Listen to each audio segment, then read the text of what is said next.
So much for joining the Alberta Business Show. My name is Nikita Waterman, or as my TikTok tribe calls me, Yag Writer. Today I'm going to be launching the third episode with Avid Architecture. Avid Architecture is an advertorial. Hi, thanks for joining, Enrica.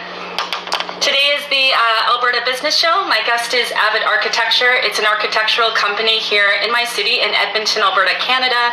We're just going to be talking about how the company got started, how they're pivoting or doing their best to thrive during this time, what kind of target audience do they typically attract for architectural projects, interesting things that are coming up in the pipeline with their company, etc.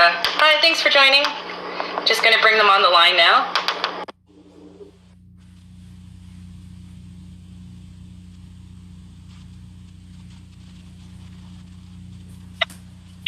Hi, Lynn.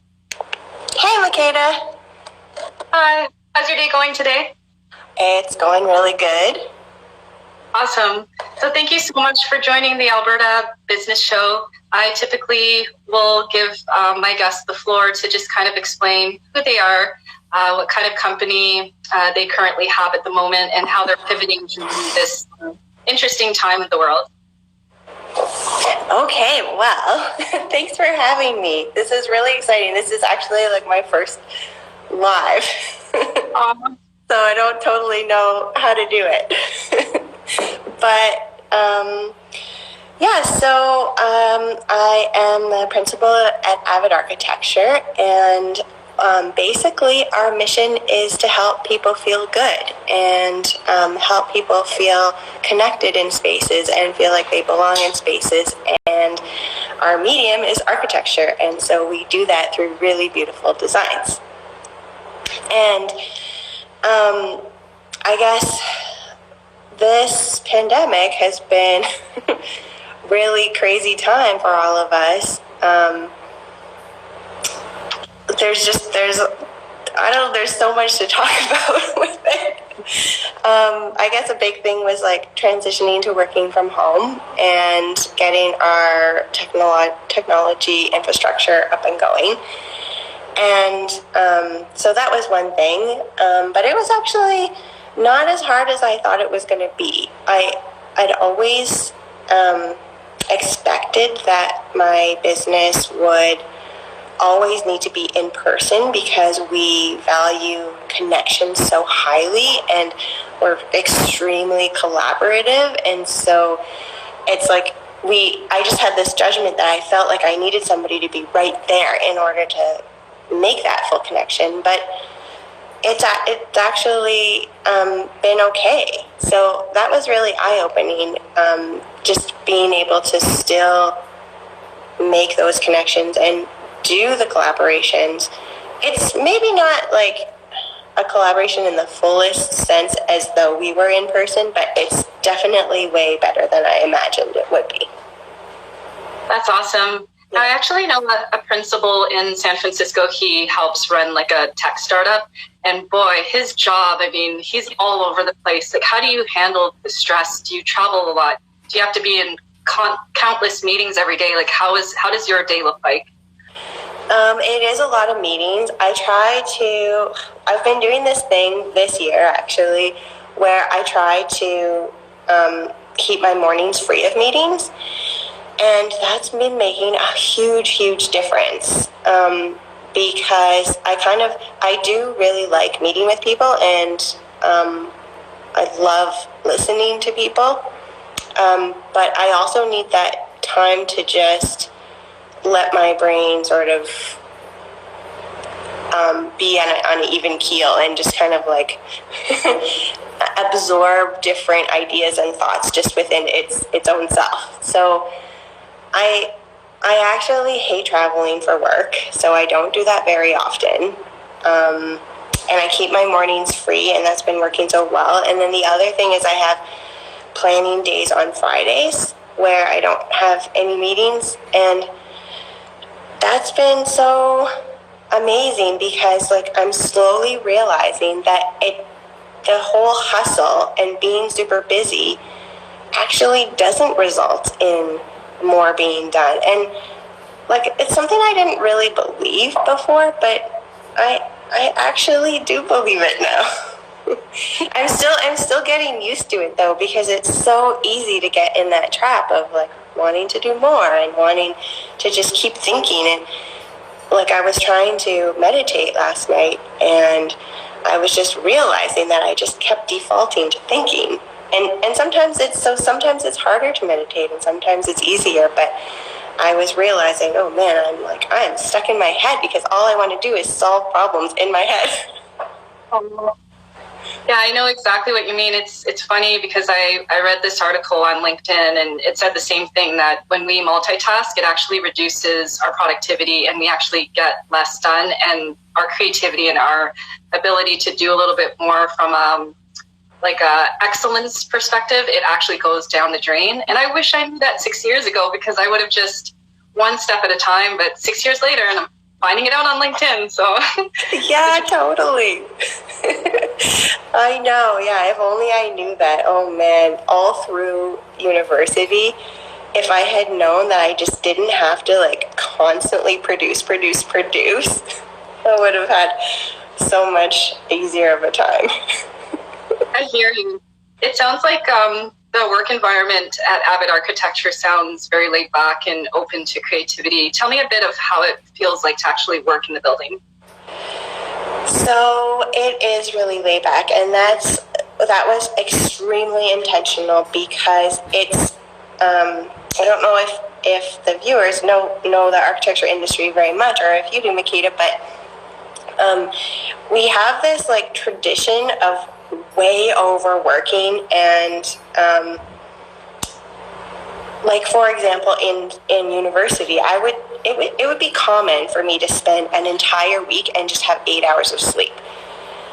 And then that transitioned to the working environment too, where like there was one time where it was probably more than 10 years ago, but like I spent 3 months where my work hours were from 8 until 11:30 p.m.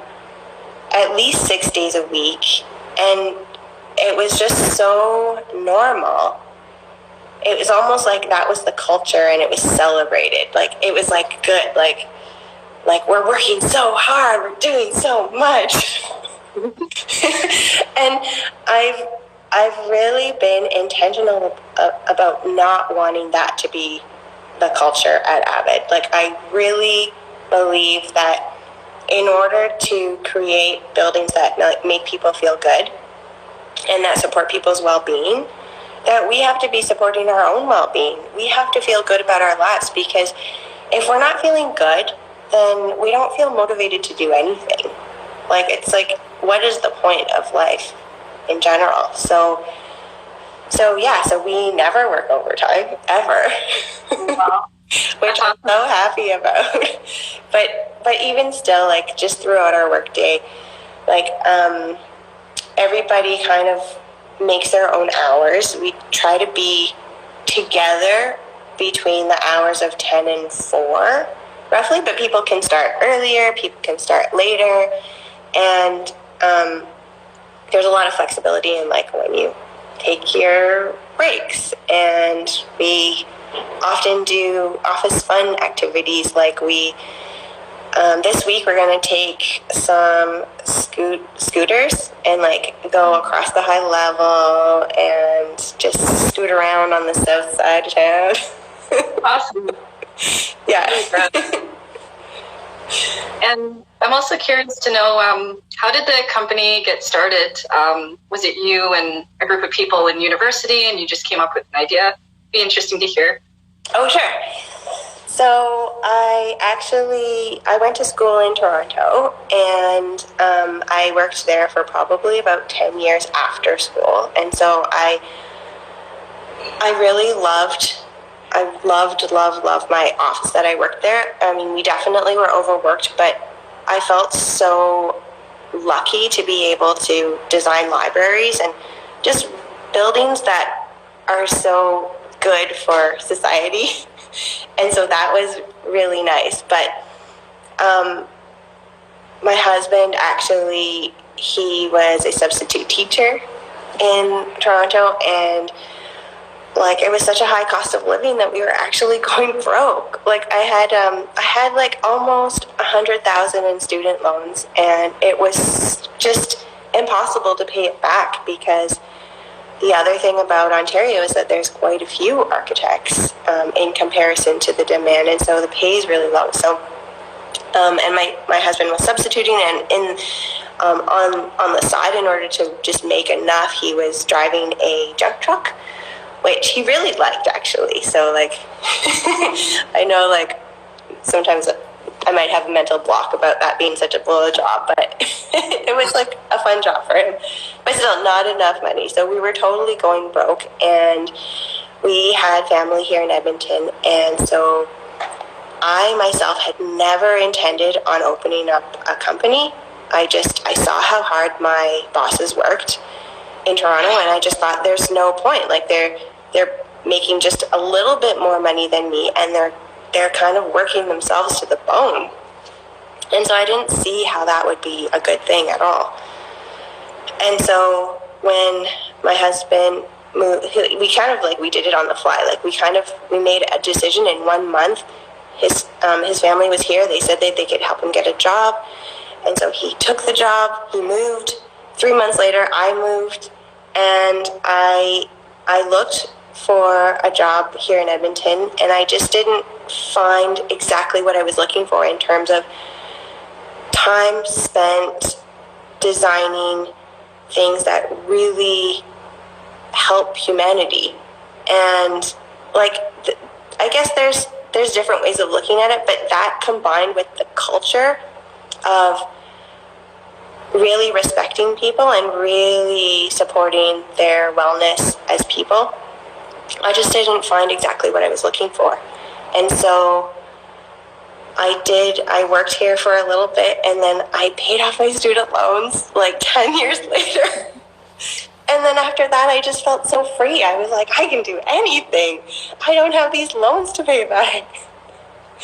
And so then I opened up my own company, and at the beginning, I opened it together with someone who is now a really good friend of mine and is such a big part of Avid, but he actually just didn't want to be an owner any longer. So he's no longer an owner, so it's just me. But we had the goal of making sure that we felt good about doing the stuff that we did, designing really, really amazing buildings that are worth lasting for 100 years. Like, we don't want to design things that are just going to be thrown out or replaced. And then also just providing people really good service and like really paying attention to it and not treating it as a number or like something to just like copy what we did previously and like turn it out. That sounds like an amazing story. You left Ontario, which I did as well. You came here, you found a job, you paid off your debt. It just sounds like a fairy tale story that the world needs to know. Yeah, totally. I am curious to know what properties here in Edmonton has your company designed? Because I guess before the winter comes, I wouldn't mind maybe taking some photos and tagging your company. Oh, thanks. So one of them is the Norwood Medical Center, which is on 95th Street and 111 Avenue. And it actually, it was for a team of doctors who are from Israel, and they came to Alberta and they made their home here. They came here when they were young, and they've kind of really grown their families here, and they really identify with being Albertan now. And so they wanted something that was going to reflect the Alberta landscape. And so the building looks kind of mountainous. Oh, wow. It's not like an exact, like, you know, you look at it and you see mountain, but it's that was the kind of inspiration for the design of it, and so it is really unique looking. Awesome. And then there's a tunnel downtown called Cambridge Tunnel, and it connects the Cambridge Tower with the Central LRT and also the ATB bank building, and it's a tunnel that goes between, and it kind of has a visual historical timeline image in the wall that's in perforated metal, and then on the other side it's like a mosaic of a whole bunch of different green shades of tile, and that's kind of meant to represent the river valley. That's awesome. I love the architecture in the city. I think one of the things I miss about being in Toronto, but I also appreciate about Edmonton, is just, I don't know, I'm weird. I think I was really excited to have you on this channel, because when I go to different places, like when I go to San Diego, I felt like I was in Brazil, then I felt like I was in Florida. And just even here, like when I see some of the architecture, like it makes me feel alive. It's like an emotional renaissance that I have sometimes. Oh, cool. I know that's the geek in me, but I just love architecture. I think it's just amazing what people can do. What's your favorite building? I'm a big Egyptian kind of pyramid lady. So we had a conservatory, and then the pyramids at Nate. I just love to see. It just reminds me of Africa, so to say. But then there are some interesting buildings downtown as well that just kind of strike my eye, and I'm like, okay, this is really beautiful. And the way the sun just kind of sits, like early in the morning, and it just sits at an angle on property. I'm weird. Don't worry about me. That's like such a it's like a quintessential experience. I don't think it's weird at all. It's totally, I appreciate those things too. And I agree with you. I love those buildings. And I really like City Hall too, for the pyramid in the middle. Absolutely. And is there anything that you want the audience to know? Are there any new blogs, events, anything interesting coming up with Avid Architecture? Well, we are working on something I'm really excited about. It's what it is a safe spaces framework training, and it's aimed at property owners or developers who really want to improve the safety for their tenants from not just a physical safety, although physical safety definitely is a big part of it, but also mental and emotional safety. And so it's going to take them through all kinds of modules that look at what they can do, big and small things too, because everything makes a difference in terms of improving the safety and increasing the well-being for their tenants and the people that occupy the building. And so it's going to cover things like lighting, visibility, how vulnerable somebody feels within a space, and also things like beauty, and also just and equitable. So can somebody see themselves as belonging in that space? So I'm really excited about this training because it's working with an architect is often financially difficult because it's a lot of work on our part, and then it's a big financial commitment. And I really want for buildings and people to benefit from being able to have improvements made on their spaces and not have to have a big monetary investment. And so this training is something that will provide someone who's taking it with the knowledge to be able to really improve their space so that it does its utmost to provide well-being for people. And then they'll be able to do this over and over and over again because they'll have like a checklist to go through to apply to any building, really. Right, and what kind of people do you think would benefit from this course? So I imagine that the people that will benefit most are CEOs,